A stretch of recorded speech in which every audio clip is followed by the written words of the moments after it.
All right, hey, welcome back to another video. Today we are in Mocksville, North Carolina at the beautiful SES shop that you can see behind me.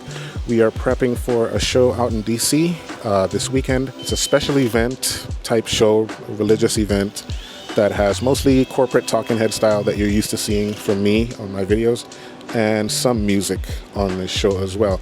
But today I want to kind of discuss some things that I think, if you have never been in a shop before to prep, or you don't get a chance to come to the shop, I feel like there are some essential things that you can look out for when you're in a shop environment. And I wrote some notes down so I don't want to forget things. In my opinion, these are some of the essential things that I believe you should be doing when you're in the shop. On this one, we are, as an audio team, we are doing front of house, monitors, and broadcast/live stream.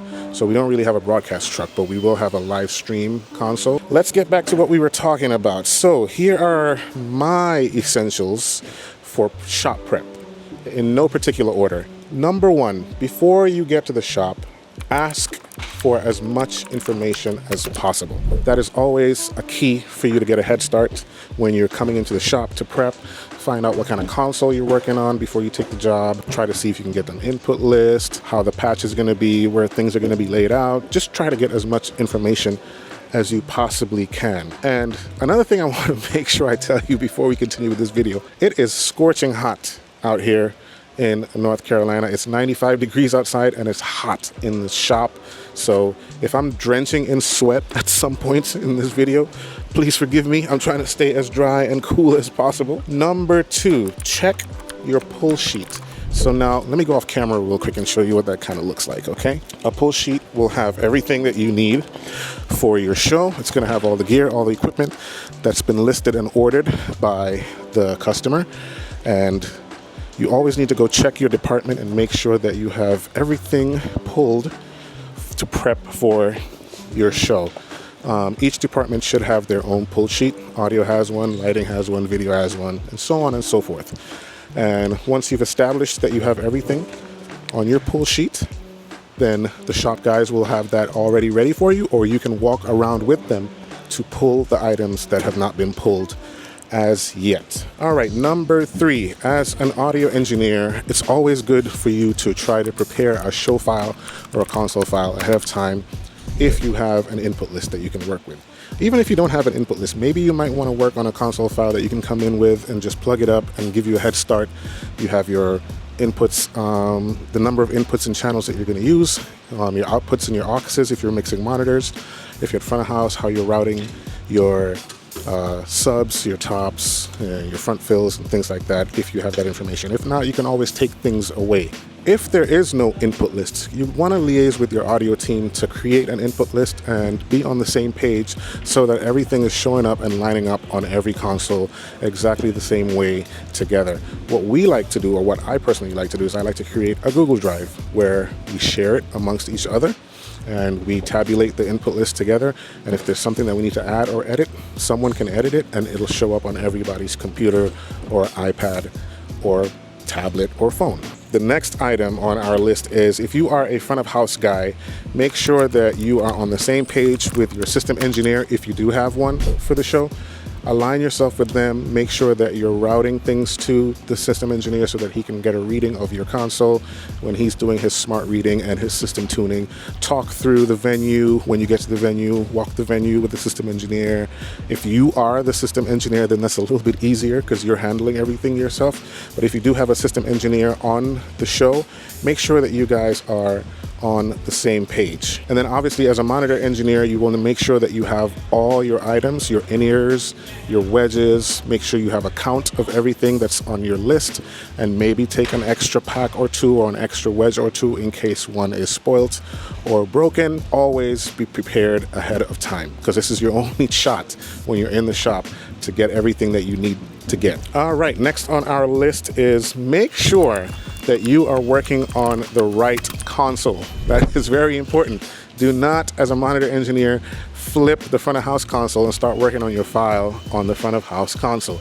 Always ask questions if things are not labeled, and make sure that you've tipped the right console and you're working on the right console. Speaking of consoles, also make sure that all your firmware is up to date. It's matching everybody's console so that all the consoles are talking to each other. In our case here, both the 326s behind me are on the same firmware now. We had to update one of them, and it's all good now. The SD12 is probably on the latest firmware as well. We're going to be on a fiber ring, so we will test that on day 2, which is tomorrow, and make sure that everything is talking to each other. All right, next on our list is cable packs. Always make sure that you have much more than enough cable packs if the shop can allow for you to add. Let's say, for example, on the XLR pack, they're giving you 20 100 footers, 50 50 footers, and 110 footers. Try to see if you can get a little extra cables in the packs so that you are not overwhelmed when you get to the to the site and you're out of cables. That should not happen. You're in the shop, take some extras. It doesn't hurt. If it's available, take it. That as well goes for DI boxes, W1 snakes, fiber jumpers, network cables, all the goodies that you think you would need. Try to write it down and add it if you can. Also, when you go to the shop guys are here to help you. They're here to help you. It's probably your first time in the shop. Even if it's not your first time, they can help you identify where things are packed. They can help you grab things quickly. So don't be shy to talk to people in the shop. Ask questions, go to the lead. Ask questions, ask questions, ask questions. And my last 2 points, and this is probably one of my favorite points that I can give you. Label everything. Label, label, label, label. You gotta make sure that you label everything. I'm talking about your wireless racks, your wireless microphones, your console, of course, and everything like that. When it comes to cases, just follow instructions on how each particular shop does theirs. Everyone has a different system. Everyone has a different color coding system. We just want to make sure that we have all our racks together, all our cases together, and we can work with the shop guys to make sure that we have the right labels on the cases and the right color codes if they do use a color coding system with colored tape. And last but not least, if you have been hired for the job and you are in the shop prepping, and I mean this, it is your responsibility to make sure that every gear that you worked on and prepped is set and ready to get on the truck. If you are not loading the truck, make sure that your stuff gets to the right bay and it gets on the right truck. Double check, triple check, quadruple check every single thing. And now let me take you through my routing on my console for this show, and I'll show you how I have it laid out. All right, so here is my console, the beautiful Digico Quantum 326, which is the baby brother of the Digico Quantum 338. It's a beauty. Blue is my favorite color, if you've never known that. But yeah, this is like I said, it's a special event. It's a religious event. So I've laid out this console a little different than I would on a traditional monitor file. So let me walk you through kind of what that looks like. It's kind of like a hybrid show. So there's going to be a lot of talking heads and a lot of videos and things like that. And then there'll be a band on the final day. So I kind of split the console up into 2 sections. And I set it up in a layer system so that we can have a smooth show, at least for me in Monitor World. We'll talk to Todd and see how he has his console laid out for this particular show. So let me show you real quick. All right, so on my first layer right here, it's just all my inputs as regular as they come. 1 to, I think we're at 30 something right now. If I can check my input list right here, we are at, 42. So we're at 42, and then I have a couple of talkback mics here. There's a MD talkback mic in channel 47, and my talkback mic in channel 48. And so what I did is, for the most part, I laid out my console on layer 3. I have the entire band, as you can see right here. Layer 3, I've got drums all laid out right there. Kick, snare, rack, tom, floor, overhead, left and right. There's no hi-hat mic on this one. They're going to use overheads to capture the hi-hat. And then what I did on this one, because this is the music layer, I have drums on one layer, and then I have instruments on another layer, which are right here. Bass, guitars, keys, stuff like that. And then I have MD talkback right there. And if you notice, my podium mics are on every layer. If I switch back to drums, right here, podium mics still show up right there. I feel like the podium mics are going to be the central point of this show, so I want to make sure that I'm able to grab them quickly on each layer. Then I have a tracks layer for the band. As you can see here, click, guide, loops, BGVs, synths, and there go my podium mics again on this layer. And then I have the vocal mics for the band with all their names labeled out right there. And then the only thing I've added on this layer is a reverb return, which I'll be sending to their ears. I'll show you that real quick. And I have the MD talkback mic here. And there go my podium mics once again. Now for the speaking section of the show, so far, I don't know if they're going to add anything else, but I have a layer for speech mics. I know there's a little light in the way, so I'm trying to film it a little better. I've got a layer that has speech mics so far, and there are my podium mics again, left and right, and then 2 RF mics for speech so far. If they do add anything else, I can always use these other extra channels to add that when we get on show site. I also have another layer for the speaking segment of this show that has all my playbacks, my video channels that will have audio coming down to us, and my graphics in case we have presentations that might have audio on there. And, yep, you said it, my podium mics are on this layer as well. In terms of outputs for the band, everybody's going to be on ears. I've set them up in a stereo configuration, even though I'm not sure if anyone is going to ask for anything in stereo, but I just decided to do it that way just because, you know, in case they ask. So you got the drummer's ears right there, bass ears, guitars, both key guys, and then the vocalists, Pastor Matt, Sandy, Jordan, and all that. And I literally only have one monitor mix that's going to be downstage. If you look at the stage plot for the band, they only have 4 wedges downstage, and I'm assuming that they're all going to be just one mix. So I've got that set up right here. If they do want independent mixes, I can always add other auxes to this layer right here. And honestly, that's it. I have my talkback aux, which is sending my talkback mic and the MD's talkback mic into here.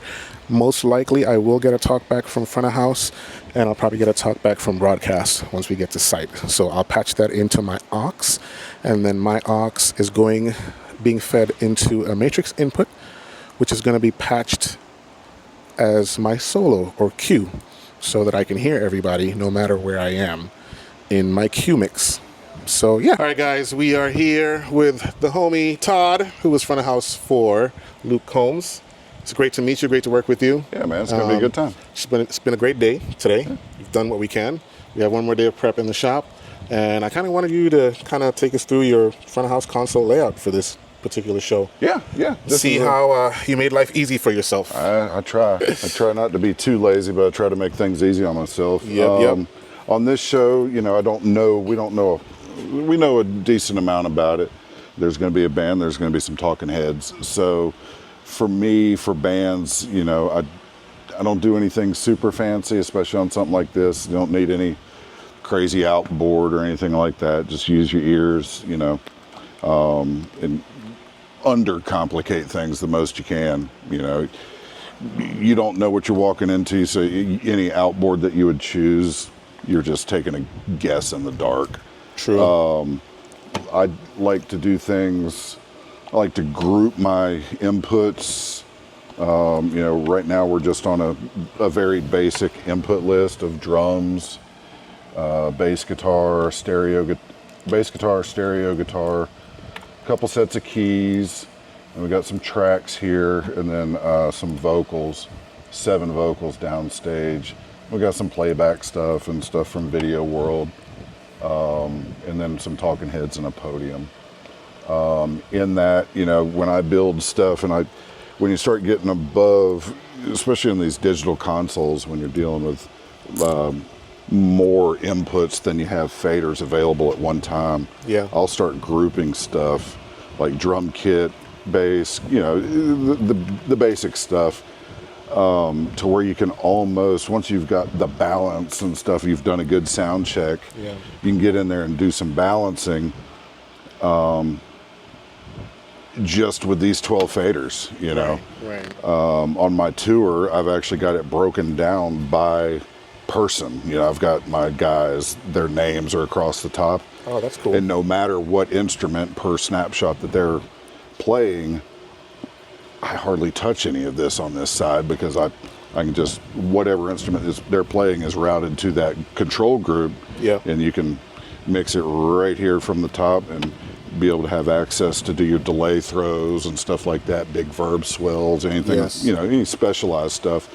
And you've always got it right there. And then little tricks of being able to put your boss's vocal on one of these master faders, and not having to, where it's always there no matter what. No matter what, that kind of thing. On a show like this, it's very basic. You're not going to group stuff by person, because it's not a big band and they're not a lot of multi-instrumentalists. So you're grouping stuff on these kind of one-off shows by what type of instrument they are. If I had 5 electric guitars here, that'd be, they'd all be in that same group. Like we've got 8 lines of tracks, they're just going to be right there. So if I've got a fail-safe, if something gets just wacky, I've got access to it right there. And then while I've got it down, I can go hunting under the hood and see which one it is and catch it, and then I can kind of regroup, because it is an unknown. Do very basic reverbs. I think I may have 2. I think there's 2 of them set up in this show file. Yeah. There you go. Just a simple percussion plate and a simple vocal plate. And then a talkback. I've got a pitch shifter on my talkback because I'm mean to monitor engineers. Let's talk about your macro real quick. Yo, guys, I can't take credit, because look, if you look at my console, I've got a save file that I stole from Todd that is pretty awesome. If you're doing a Christian show, you've got to make a macro that says that. That is so cool. Just a macro to save your show file. Have a little fun with it. It doesn't have to be all serious. Know your crowd. Don't have some vulgar stuff written on here if you're going to do a church gig. Exactly. What about your little money talks macro? That one was interesting. That one. That engages the pitch shifter. Just so he can mess with us when we have our ears in monitor work. Throw a pitch shifter on my talkback to their ears. Or and stuff Stream like World and stuff like that. So it's going to be a fun gig, man. Yeah, we're going to have a good time. Yeah. I appreciate the rundown, Todd. Tell me one more thing. What's your relationship, and how important is your relationship with your SE on any of these shows when you're doing front of house? On any gig, you've got to be really in tune with each other. The SE that I have on my tour, he's been with me since the beginning, and he's really good. And we're to the point where we don't really have to talk about it. Nice. We're not fighting each other. He's not pulling something while I'm adding something. Normally, maybe it's a good thing, maybe it's not. A lot of times we may be grabbing the same thing at the same time, but we've both developed it's like only take a little bit, see what it does, see how it settles down, and then, hey, did you grab that? And we both will name the same frequency at the same time. That's really a great relationship. That is great. But for an SE that you've not worked with before, just kind of as a front of house engineer, give them your expectations, and then listen to his expectation or their expectations as far as what they're expecting to see from you. And don't get too comfortable, but get in a good place with them. Don't come in raging and raising Cain and all that stuff, because you're just going to have a bad day on festivals or anything like that. Get to know them, treat them with respect. They may be, quote, the house guy on the festival. True. But they've been out there busting their tail for a week, and you're coming in for a day. True. So they deserve the respect that comes with that position. Great advice. Great advice. Well, Todd, thank you so much for your time, man. Looking Yeah, forward to of this, course, man. man. So that's that from me on this video. I hope you enjoyed it. If you've enjoyed this video, go ahead and give it a like. Subscribe to this channel for more content, and I will definitely see you on another one.